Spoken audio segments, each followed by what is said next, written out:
반갑습니다. 여러분들은 선교사를 보시면 어떤 생각이 드십니까? 와, 대단하다. 존경스럽다. 이렇게 힘들고 어려운 곳에서 어떻게 사역을 하지? 나는 하고 싶어도 할 수 없을 것 같은데. 그런 생각이 드십니까? 아니면 참 불쌍하다.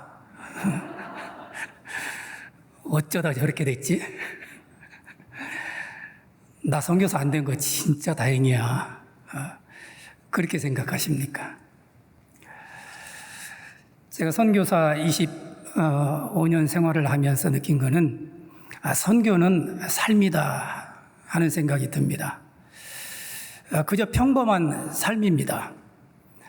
아마 믿지 않는 분들이 여러분의 삶을 봐도 이해를 못할 겁니다. 아니, 어쩜 저렇게 살지? 술도 안 마시지, 담배도 안 피우지, 클럽도 안 가지, 나쁜 짓도 안 하지, 무슨 재미로 살지? 여러분의 삶이 너무 비범하고 특별하게 느껴질 것입니다. 근데 여러분들 스스로 그렇게 또 생각 안 하시잖아요. 그저 평범한 믿음의 삶이라고 생각하시잖아요. 선교사의 삶도 그렇습니다. 근데 차이는 뭘까요? 그것은 바로 예수님과의 만남이죠. 예수님과 터치가 일어난 사람, 정말 예수님과의 진정한 인카운터가 일어나는 사람의 삶이 다른 거죠. 오늘 본문 말씀에 누가복음 10장 38절을 다시 한번 보겠습니다. 제가 읽겠습니다. 10장 38절. 그들이 길 갈 때에 예수께서 한 마을에 들어가심에 마르다라 이름하는 한 여자가 자기 집으로 영접하더라. 이 말씀 안에 예수님과 진정한 만남이 일어난 한 여인을 소개합니다. 마르다입니다. 예수님이 한 마을에 들어가셨습니다. 마을 이곳저곳을 다니셨을 겁니다. 이 집 저 집을 다니시면서 복음을 선포하시고 말씀을 가르치셨을 겁니다. 많은 사람들이 예수님의 말씀을 들었을 것입니다. 그런데 마르다가 예수님과 터치가 일어났습니다. 진정으로 예수님을 만난 사람은 마르다였습니다. 그래서 그가 예수님을 자기 집으로 초청을 합니다. 아마 여러분들도 예수님과의 만남의 경험들이 다 있을 겁니다. 저는 대학교 1학년 때 예수님과 만났습니다. 교회 다니기는 사실 고등학교 1학년부터 다녔습니다. 저희 고등학교가 미국 선교사님이 세운 미션 스쿨이었습니다.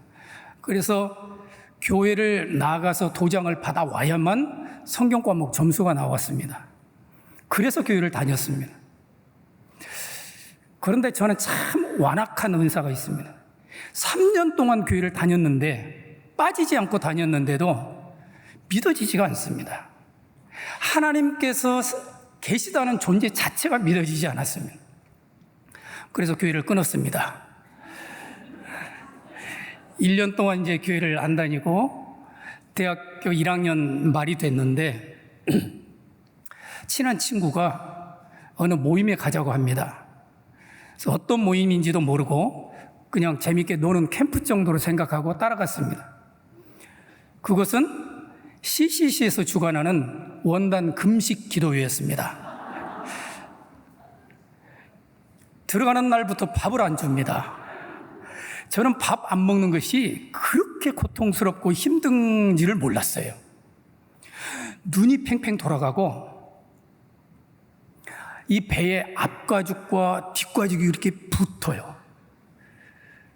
그리고 무릎 관절, 이 팔이 아파하고 쑤시고 정신이 하나도 없어요. 숨을 들여 마시고 내뱉는 것이 그렇게 힘든 일인 줄 몰랐어요. 내가 어쩌다 이곳에 왔지? 도망가자. 가자. 그렇게 생각하다가도 남자의 자존심이, 야, 남자가 한번 들어왔으면 아무리 힘들어도 참아야지. 이 힘든 거 하나 못 참냐. 그래서 견뎠어요. 3일 동안 지옥 같은 시간을 보냈습니다. 셋째 날 오후가 됐습니다.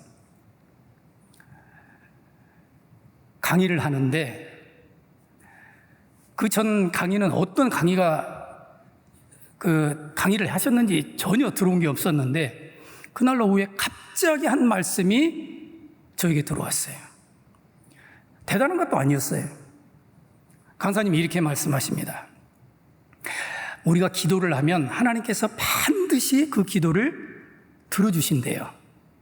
반드시 응답을 주시는데 응답하시는 방법은 3가지로 나타난답니다. Yes, No, Waiting. 우리가 기도하면 바로 하나님이 응답하시는 Yes의 방법이 있고 No, 우리가 잘못 기도하거나 어떤 욕심으로 기도하거나 그런 기도에 대해서는 하나님이 응답을 안 하신대요. 근데 그것조차 기도의 응답이라는 거예요. 그런데 제일 많이 하나님이 사용하시는 방법은 웨이팅이라는 거예요. 우리가 기도를 하면 하나님께서 기다리시다가 가장 좋은 때에 하나님께서 응답해 주신다. 여러분 다 아시는 말씀이잖아요. 그런데 그 말씀을 듣는 순간 갑자기 제 마음속에 하나님이 믿어지는 거예요. 갑자기 내가 죄인이구나. 정말 예수님께서 내 죄를 사시기 위해서 십자가에서 나를 대신해서 돌아가셨구나. 이것이 갑자기 믿어지면서 예수님과 터치가 일어난 것입니다. 어디서 오는지 알 수 없는 그 기쁨과 평안이 제 안에 충만해지기 시작했습니다. 그래서 그때 결심을 했습니다. 그래, 이제 내 남은 생은 주를 위해 살자. 주의 영광을 위해서 살자. 제 인생에 대한 고민이 많았었습니다. 도대체 인생이 뭔가? 어떻게 살아야 제대로 사는 건가? 죽은 다음에 어떻게 될까? 근데 이런 모든 저희 사춘기의 인생의 고민이 단번에 다 해결이 됐습니다. 분명한 인생의 방향, 목표가 선 겁니다. 이제부터는 정말 주를 위해 살자. 그래서 제가 교회에서 그날부터 열심히 봉사하기 시작했습니다. 저희 교회는 시골의 자그마한 교회입니다. 아주 작은 교회인데 그러다 보니 봉사할 사람이 부족하잖아요. 혼자 다 했습니다. 주일학교 교사, 청년부 회장, 찬양인도, 행사 있으면 행사하고 교회 살림을 혼자 도맡아 했습니다. 저는 그것이 교회에 충성하고 주를 위해 열심히 사역하는 것이 주님을 위한 것이라고 생각을 했습니다. 근데 또 한편에 그렇게 열심을 낸 것은 제가 구원의 확신이 없었습니다. 예수님을 믿는 거는 확실히 알겠는데 내가 과연 오늘 죽으면 천국에 갈 수 있을까? 라는 확신이 없는 거예요. 교회에서 열심히 사역하고 가서 헌금도 많이 하고 찬양 인도도 하고 이러면 꼭 죽어도 천당에 갈 것 같은 생각이 드는 거예요. 그런데 조금 게을러지고 안 하면 진짜 갈 수 있을까? 자꾸 그런 회의적인 생각이 들어오는 거예요. 그래서 더 열심히 또 교회를 섬겼던 것 같습니다. 오늘 본문 말씀 누가복음 10장 40절부터 42절에 필요한 부분만 제가 여러분께 다시 읽어드릴게요. 마르다는 준비하는 일이 많아 마음이 분주한지라. 41절 주께서 대답하여 이르시되 마르다야 마르다야 네가 많은 일로 염려하고 근심하나. 42절 몇 가지만 하든지 혹은 한 가지만이라도 족하니라. 마르다는 예수님을 만난 것이 너무 좋았어요. 그래서 예수님을 위해서 뭔가 하고 싶었어요. 예수님께 뭔가를 드리고 싶었어요. 뭐를 했는지는 정확히 성경에 나오지 않지만 아마 차도 대접하고 싶고 간식도 준비하고 식사도 준비하고 예수님 가실 때 좀 선물도 드리고 이런 것들을 준비하느라고 분주했던 것 같습니다. 근데 원래 마르다는 좀 일중심적인, 좀 사역 중심적인 사람이었습니다. 뭔가 함을 통해서, 뭔가 드림을 통해서 그것이 예수님을 위한 것이라고 생각한 겁니다. 제가 그랬습니다. 그렇게 몇 년 열심히 교회에 충성 봉사하다 보니까 지치게 되더라고요. 그리고 예수님 일찍 믿은 게 너무 후회가 돼요. 와, 예수 믿는 게 이렇게 복잡하고 이렇게 힘들고 이렇게 부담스러운 거구나. 그냥 예수님 모르고 잘 재밌게 살다가 죽기 며칠 전에 예수님 탁 만나고 그리고 천국 가면 얼마나 좋았었을까. 괜히 일찍 천국이 있고 지옥이 있는 걸 알았으니 이제 그만둘 수도 없고 너무 후회가 됐습니다. 예수 믿은 게. 처음에는 기쁨으로 교회를 봉사하기 시작했지만 나중에는 너무 그게 힘들고 고통스럽고 부담으로 다가왔죠. 그래도 억지로 했습니다. 그러다가 대학을 졸업을 하고 이제 취직하기 위해서 서울로 상경을 했습니다. 그래서 찾은 곳이 온누리교회입니다. 온누리교회 오니까 너무 좋은 거예요. 그때가 1987년도인데 아마 이 본당을 짓고 얼마 안 됐을 때예요. 그 시골의 꾀지한 교회 건물에서 생활하다가 이 화려한 교회 건물에 오니 너무 좋은 거예요. 하 목사님 설교도 너무 은혜롭고. 근데 무엇보다 좋은 것은 봉사에 대한 부담이 없는 거예요. 봉사할 사람 많잖아요. 그러니까 누가 꼭 교회 봉사라는 얘기를 안 하니까 그게 너무 좋은 거예요. 그래서 몇 년 동안 신나게 청년반에서 청년들과 교제하면서 지냈습니다. 그런데 하나님께서 제 주위를 또 맴돌기 시작하셨어요. 예수님의 그 사역 방식을 보면 재밌습니다. 오늘 본문에도 보면은 어느 마을에 들어가시잖아요. 보통 마을에 들어가시면 왔다 갔다 하십니다. 배회하세요. 운행하세요. 하나님이 천지를 창조하실 때 하나님의 신이 수면을 운행하시더라 그랬는데 그런 것처럼 이렇게 운행하세요. 근데 온누리교회 이제 온 지 얼마 안 됐는데 마치 내 심령 속에 운행하시는 것 같은 느낌을 받았어요. 그러면서 하시는 말씀이 철이야, 재밌어? 네 인생에 의미가 있어? 이렇게 살다 죽어도 후회 없겠어? 쿡쿡 찌르는 거예요. 그러다가 선교사 한번 될래? 제가 얼마나 충격을 받았는지 몰라요.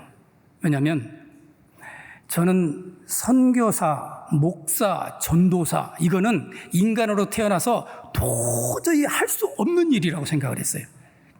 아마 오래되신 분들은 아더 매치우라는 말을 들어보셨을 거예요.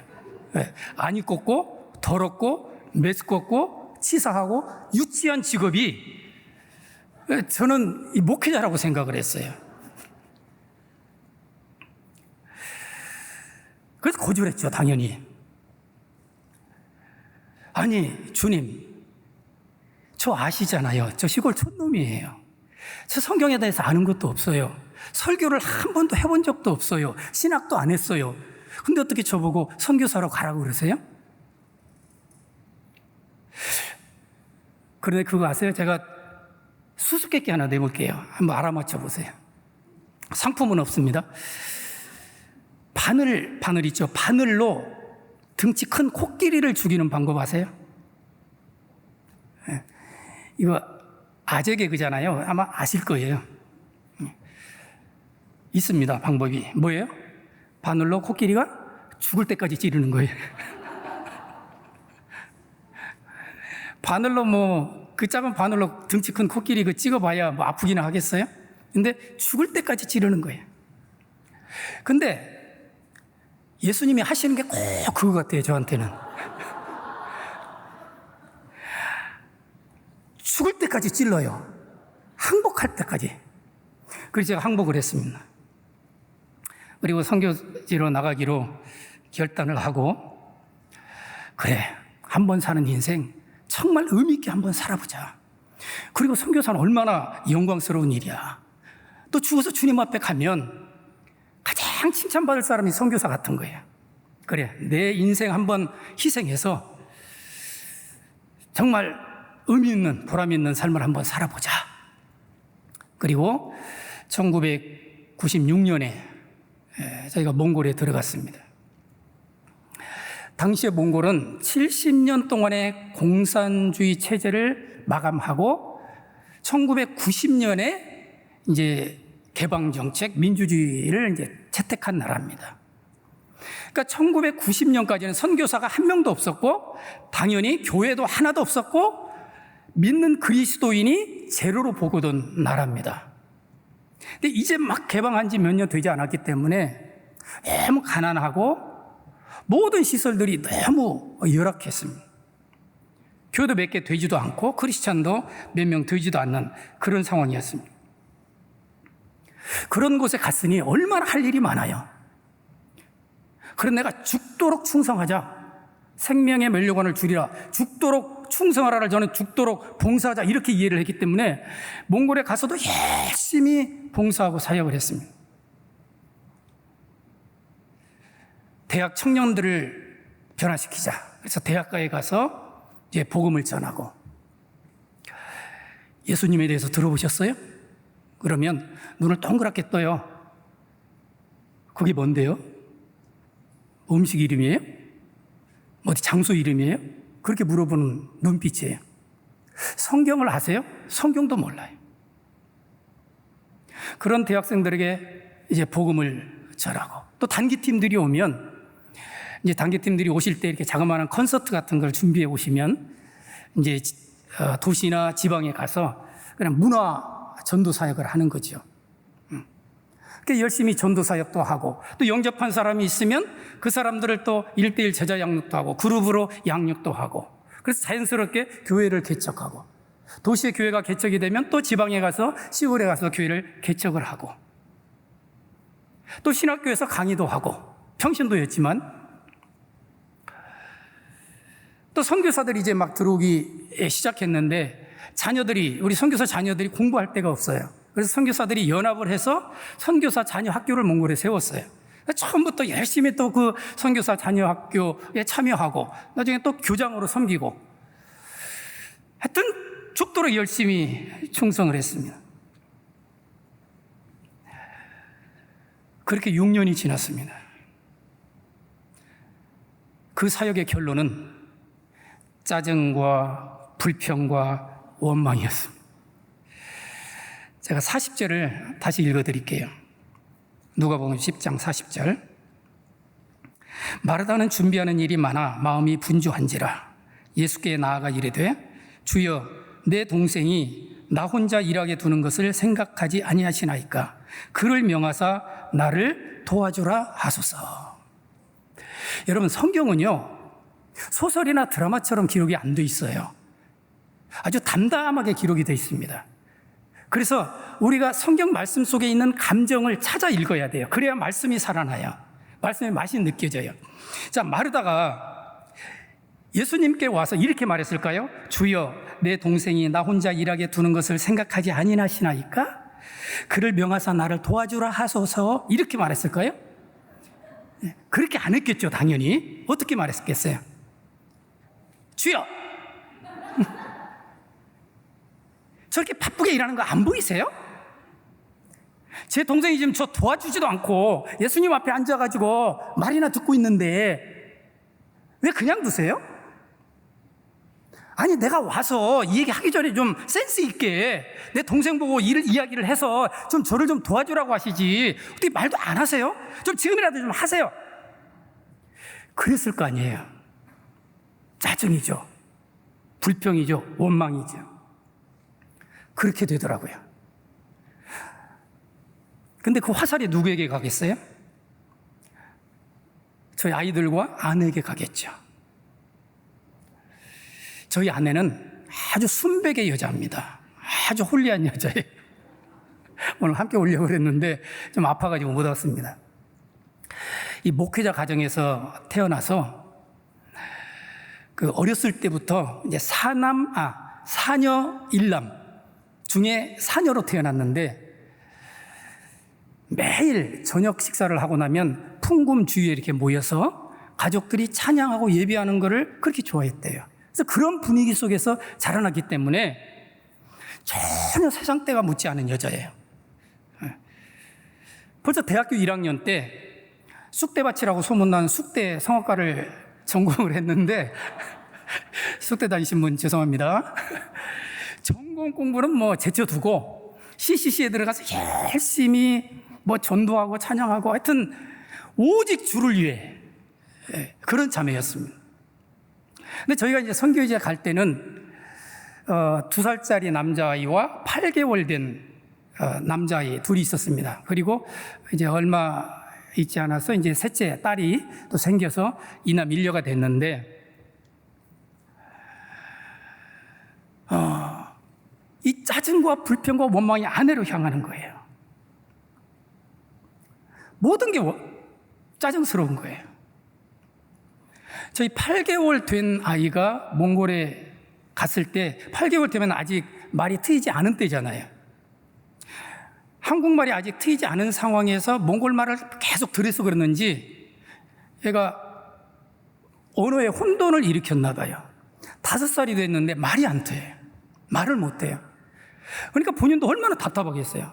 그러니까 성격이 굉장히 거칠어지고 하얀 종이에다가 크레파스를 주면서 그림을 그리라고 하니까 까만 색깔로 그냥 온통 하얀 백지에 그냥 떡칠을 해놓더라고요.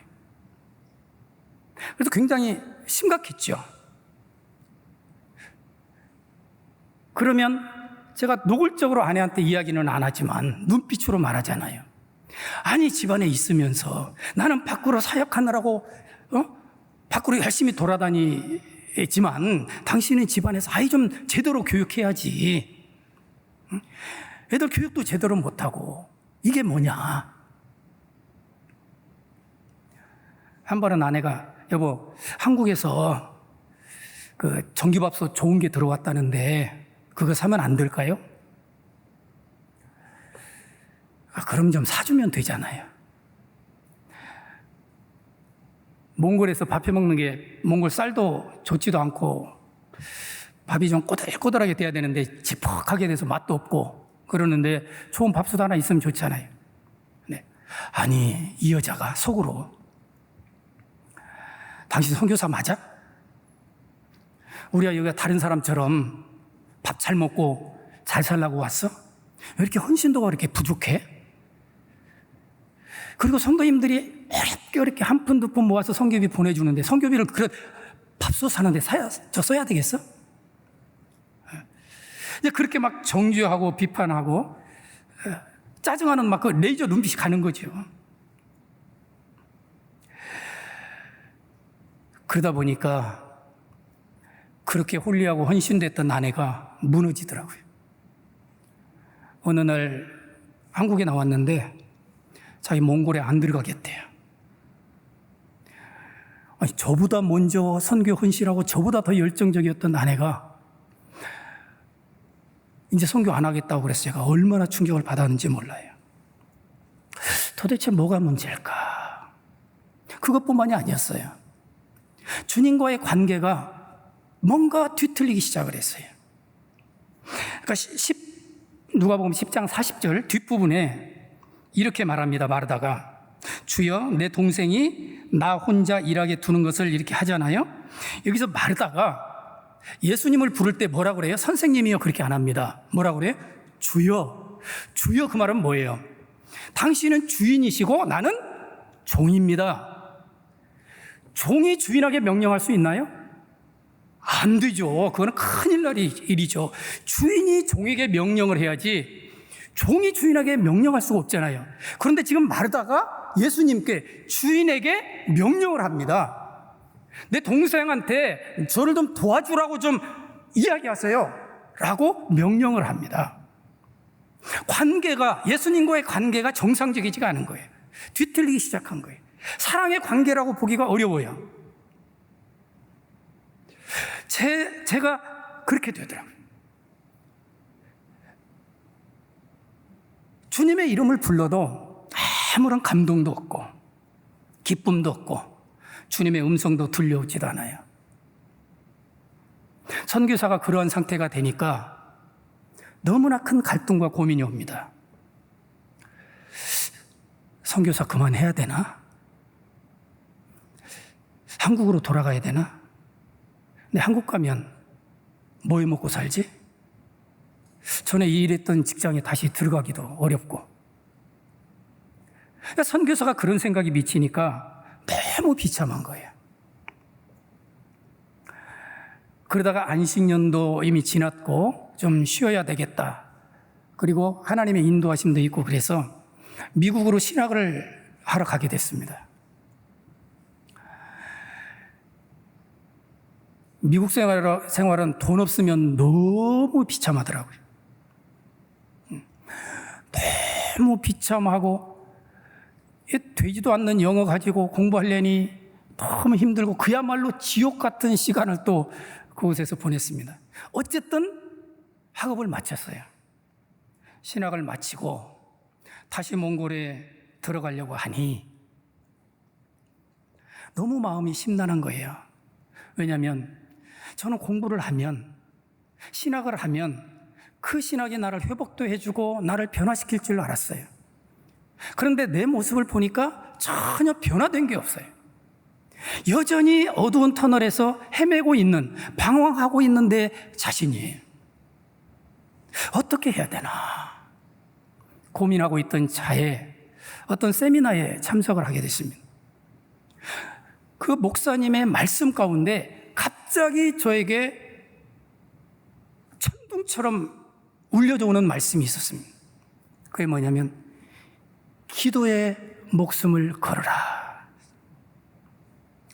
제가 10장 39절을 읽어드릴게요. 그에게 마리아라 하는 동생이 있어 주의 발치에 앉아 그의 말씀을 듣더니, 마리아가 주의 발치에 앉아 그의 말씀을 들었습니다. 마리아는 예수님의 말씀을 들었습니다. 예수님 앞에 머물렀습니다. 예수님과 교제했습니다. 예수님과 사랑을 나눴어요. 그러니까 저에게 기도에 목숨 걸어라는 말씀은 이제 주님 앞에 머물러라, 주님과 교제해라, 주님과 사랑을 나눠라 하는 명령이었습니다. 그래서 그 뒤부터 주님 앞에 머무르는 훈련을 하기 시작을 했습니다. 최소한 하루에 3시간 이상씩 주님 앞에 머무르자. 보통 어려운 게 아니더라고요. 3시간 앉아있는데 별 생각이 듭니다. 내가 지금 뭐 하고 있지? 공부를 하든 아니면 나가서 사역을 하든 뭔가를 해야지 아무것도 안 하고 그저 앉아서 주님을 바라보고 있는 이 시간이 너무 힘든 거예요. 아마 마리아도 힘들었을 거라고 생각이 듭니다. 아니, 지금 언니가 바쁘게 일을 하고 있는데 가서 도와줘야 될 거 뻔히 알잖아요. 마음에 부담이 있었을 겁니다. 또 주위 사람들의 눈치도 있었을 거예요. 아니, 동생이 뭐해? 언니 안 도와주고? 그런 시선도 있었을 거예요. 나름 힘들었을 겁니다. 주님 앞에 머문다는 것이, 그 훈련을 한다는 것이 너무 힘들더라고요. 꼭 시간 낭비하는 것 같고. 그런데 목숨을 걸으라고 했으니 얼마나 중요하고, 이건 선택의 문제가 아니라 필수의 문제잖아요. 그래서 그야말로 사력을 다해서 주님 앞에 머무는 훈련을 시작을 했습니다. 초점을 어떤 공부나 일이나 사역에서 주님으로부터 옮기는 훈련입니다. 시간이 가니까 익숙해지게 됐고, 그래서 주님과의 교제가 깊어지기 시작을 했습니다. 성경에 한 율법 교사가 예수님께 옵니다. 그리고 이렇게 질문합니다.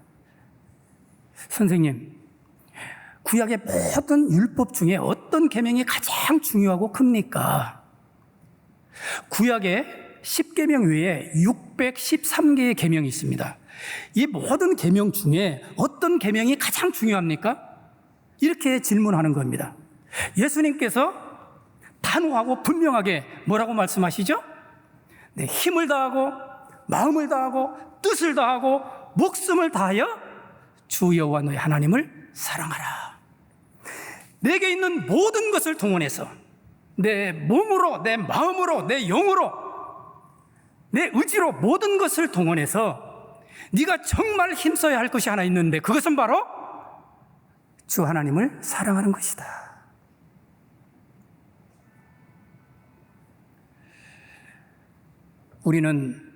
우리가 하는 모든 것을 통해서, 그것이 헌금이 될 수도 있습니다. 찬양일 수도 있습니다. 봉사일 수도 있습니다. 전도도 있을 수 있습니다. 우리가 하는 모든 것을 통해서 우리가 지향해야 하는 것은 그거를 통해서 주님을 사랑하는 것을 배우는 것입니다. 주님을 사랑하는 것이 우리의 믿음의 기초가 되어야 되고, 우리의 믿음의 목표도 주님을 사랑하는 것이 되어야 됩니다. 저는 온누리교회 표어가 얼마나 마음에 드는지 모르겠어요. 온 마음 다해 사랑하라. 주님을 사랑하는 것이 모든 계명의 완성입니다. 우리의 모든 믿음의 삶의 완성입니다. 주님을 좋아해야 돼요. 주님을 좋아해야 돼요. 뜻만 아니라 우리의 마음으로도 주님을 좋아해야 돼요. 주님 앞에 머무르는 시간을 가질수록 주님이 그렇게 좋아지더라고요. 그리고 다시 몽골에 들어갔습니다.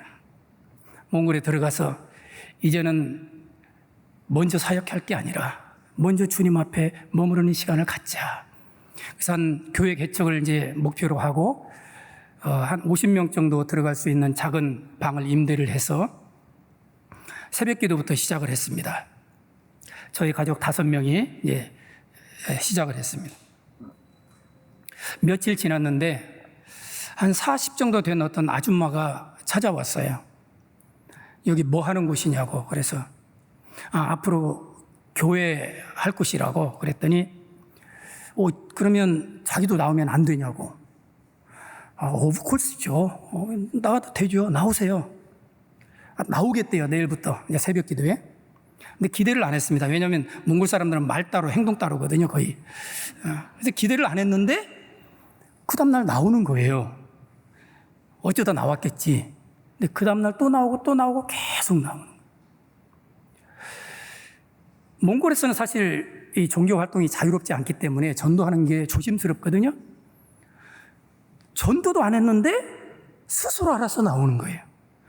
한 달도 안 됐는데 10명이 나오기 시작을 했어요. 그러면서 제가 깨닫기 시작했습니다. 내가 열심히 사역한다고 돌아다닐 때는 주님께서 잠잠하시더니 내가 잠잠히 주님 앞에 머무르니까 이제 주님이 바삐 일하시는구나. 주님이 친히 사역하시는구나 라는 것을 깨닫게 됐습니다.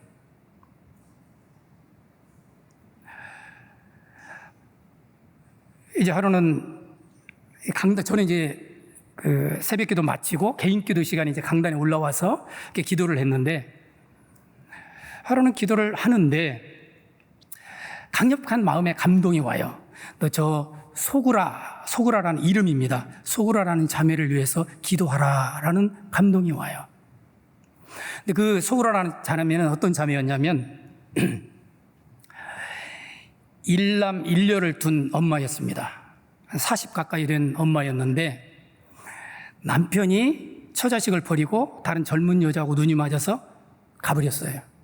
몽골에는 그런 케이스들이 굉장히 많습니다. 너무너무 많아요. 혼자서 일남 일녀를 키우려니 얼마나 힘들어요. 그래서 하루는 친구들하고 같이 아파트 4층에서 맥주를 마셨나 봐요. 몽골 사람들 술 엄청 좋아해요. 맥주를 마시면 열이 납니다. 잘 모르시죠? 열이 나요. 이제 열 나니까 베란다로 나와서 바람 쐬려고 베란다로 나왔는데 베란다가 허술해요. 위에서 밑으로 뚝 떨어진 거예요. 근데 떨어졌는데 살았어요. 그런데 오른쪽에는 큼지막한 돌덩어리가 있었고 왼쪽으로는 쇳덩어리가 있었대요. 근데 정확히 그 가운데로 떨어져가지고 살아난 거예요. 근데 오른팔이 돌에 부딪혀가지고 뼈가 문드러졌어요. 그래서 수술을 여러 차례 했는데 손가락 하나 까딱을 못하고 저녁에 이 팔이 쑤셔서 잠을 못 잘 정도. 그런데 자기가 생각해 보니까 너무 신기한 거예요. 조금만 이쪽으로 떨어졌으면 돌에 부딪혀 죽었을 거고 반대쪽으로 떨어졌으면 쇠에 부딪혀 죽었을 텐데 너무도 정확하게 가운데 떨어져서 살았잖아요. 아, 하나님이 살아계신가 보다. 그래서 저희 새벽 기도에 오게 된 거예요. 그 자매의 팔을 위해서 가서 기도하라는 거예요. 저는 그 전에 여러 그 병자를, 환자를 위해서 기도해 봤지만 나아본 적이 없어요. 그래서 저는 내가 기도해도 안 나을 거라는 확신이 있어요. 근데 감동이 오늘 기도하라는데 거절을 했습니다. 주님 아시잖아요. 저는 치유의 은사가 없습니다. 기도해도 안 됩니다. 그래서 이제 무시를 하고 개인 기도를 하는데 계속 저를 괴롭혀요. 바늘로 코끼리 찌르듯이 또 계속 찔러요. 그래서 제가 항복을 하고 그 자매 곁에 가서 그 자매를 위해서 기도해 줬습니다. 얼마나 제가 간절히 기도했겠습니까? 막 한국말로 기도하다가 몽골말로 기도하다가 방언으로 기도하다가 혹시 하나님 못 알아듣을까 봐 인도네미아 찢어서 막 영어로 하다가 막 4개국어를 섞어가면서 1시간 동안을 기도했습니다. 중간중간 눈을 힐끔힐끔 뜨면서 쳐다봤죠. 기적이 있을 거라고 기대를 했으니까, 하나님이 하라고 했으니까 뭔가 기적이 있지 않겠어요? 그래서 눈을 힐끔힐끔 또 쳐다봤는데 아무런 조짐이 없어요. 근데 기도를 시작을 했는데 멈출 수가 없잖아요. 뭔가 조짐이 있을 때까지 멈춰서는 안 되잖아요. 주위 성도들은 아니지만 한 열 몇 명이 나를 쳐다보고 있는데 1시간 되니까 지쳐가지고 도저히 기도를 할 수가 없어요. 어쩔 수 없이 멈췄습니다. 그리고 다짐을 했습니다. 이제는 절대로 내가 환자를 위해서 기도 안 하리. 은사도 없는데 내가 이런 무모한 기도는 절대 안 하리. 그 다음날 새벽 기도 마치고 또 혼자 개인 기도하고 있는데 하나님께서 또 찌르기 시작하신. 계속 바늘로 찌르면은요, 항복해야 돼요. 안 할 수가 없어. 어쩔 수 없이 다시 또 가서 기도하기 시작을 했습니다. 그런데요, 제일 무서운 거는 그 주위 사람들의 시선이에요. 아니, 저 선교사는 얼마나 영빨이 없으면 저렇게 침이 튀어나오게 막 간절히 기도하는데도 아무 일이 안 일어날까? 그런 눈빛으로 저를 보는 것 같아요. 그래도 열심히 또 1시간을 기도했습니다. 여러분도 지금 기대하시지만 아무 일이 안 일어났습니다.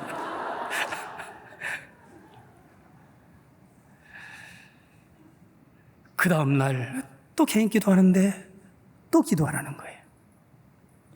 또 기도했습니다. 또 기도했습니다. 그렇게 한 달이 갔습니다. 제 그 수치심, 부끄러움, 이거를 다 이기고 했습니다. 근데 어느 날 그 자매가 저한테 선교사님, 저 어젯밤에 팔 하나도 안 아프고 잠 잘 잤어요. 그래요.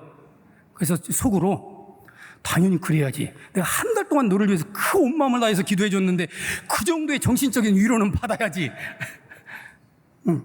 그렇게 생각했어요. 그런데 그 다음날 오더니 선교사님, 제 손가락 끝이 살짝 움직여요. 그래? 한번 해봐. 그랬더니 까딱까딱해요. 또 심리적인 요소가 있나 보다. 그렇게 넘어갔어요. 근데 한 일주일쯤 오더니 선교사님, 제 팔이 좀 움직여요. 팔이 움직이기 시작하고 또 일주일 지나서 팔이 좀 올려지고 한 달쯤 지나서 완전히 올라가고 나중에 다 자유롭게 쓸 수가 있게 됐어요. 제 이 경험을 통해서 주님 앞에 머무른다는 것은 순종이구나. 주님 앞에 머무른다는 것은 기다림이요 인내구나. 그것을 배웠습니다. 이후에 하나님께서 많은 그런 기적들을 또 베푸셨어요. 전에는 사역하는 게 너무 힘들었거든요. 이 선교사의 길은 십자가의 길이라고 생각하고 당연한 거라고 생각하고 막 눈을 부릅뜨고 막 결연한 의지를 가지고 사역을 했거든요. 힘들 수밖에요. 몸에 힘을 가하면 힘들잖아요. 근데 주님 앞에 머무른 것을 배우고 나니까 너무 쉬운 거예요. 너무 재밌는 거예요. 몽골에서 사역할 때 제일 힘든 게 뭐냐면요, 교회 사역을 하면은 매일같이 성도들이 한 서너 명씩 찾아와서 자기 문제를 얘기해요. 자기 엄마가 아파서 병원에 입원했는데 입원비가 없어요. 남편이 때리는데 어떡해요. 이혼하자고 하는데 어떡해요. 아버지가 일도 안 하고 맨날 술만 먹고 길거리에서 그냥 이렇게 뒤집어 거의 주무세요. 그러면은 그전에는 도대체 이 문제를 어떻게 해결해 줘야 되나, 어떻게 도와줘야 되나, 막 온갖 머리를 쥐어 뜯어가 짜면서 막 그 방법을 찾아내고 그랬는데, 이제는 그럴 필요가 없더라고요. 주님 앞에 머무르고 기도하면 찾아와가지고, 선교사님, 그 문제 해결됐어요. 우리 교회 이름이 알퉁체치크라는 자매가 있었어요. 예, 금꽃이라는 뜻이에요, 이름이. 아주 얼굴도 예뻐요. 예, 젊어요. 20대 중반 되는 이제 신혼 부부인데, 남편이 그렇게 교회 가는 걸 반대해요. 또 남편이 거친 남자예요. 교도소도 갔다 오고, 예, 한마디로 깡패죠. 그러니까 교회 가면 때리고, 그래서 교회를 이렇게 못 다니게 했어요. 한 번은 저희 교회에서 이제 모임을 하고 있는데, 남편이 교회 찾아와가지고, 안에 머리끄정이를 자꾸 끌고 나가요. 어떻게 할 줄을 모르겠더라고요. 그래서 우리 성도들 거기서 함께 기도했어요. 그런데 돌아오는 주일날 둘이 교회에 나왔어요.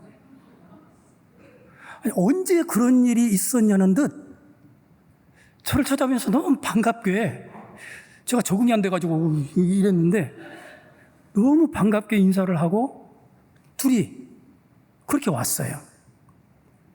그래서 아내한테 물어봤어요. 무슨 일이 있었냐고. 그랬더니 저희 교회에서 머리를 끌고 집에 가가지고 한바탕 이제 폭행을 했답니다.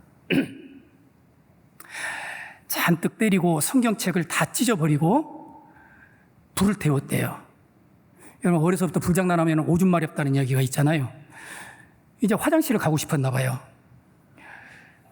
근데 그 당시에 화장지가 없었어요, 몽골에는. 그러니까 성경책 찢은 게, 성경책이 그나마 좀 종이가 얇잖아요. 이 종이 몇 장을 들고 화장실에 가서, 몽골은 다 재래식입니다. 옛날에 우리 이렇게 쭈그려 앉아서 하던 것처럼 쭈그려 앉아서 심심하니까 찢어온 성경책을, 성경 종이를 이렇게 꺼내서 본 거예요. 거기에 이사야의 말씀인데 어느 구절인지 제가 기억을 못하겠어요. 내용은 이래요. 악한 자여 주 하나님께 돌아오라. 그리하지 아니하면 너는 심판받을 거고 멸망당하리라. 이 말씀인 거예요. 이 친구가 놀랬어요. 지가 악한 자거든. 하나님께로 돌아가지 않았다가는 큰일 나겠거든. 그래서 회개를 하고 아내한테 나도 교회 다니고 싶다고, 그렇게 해서 교회에 오게 된 거예요.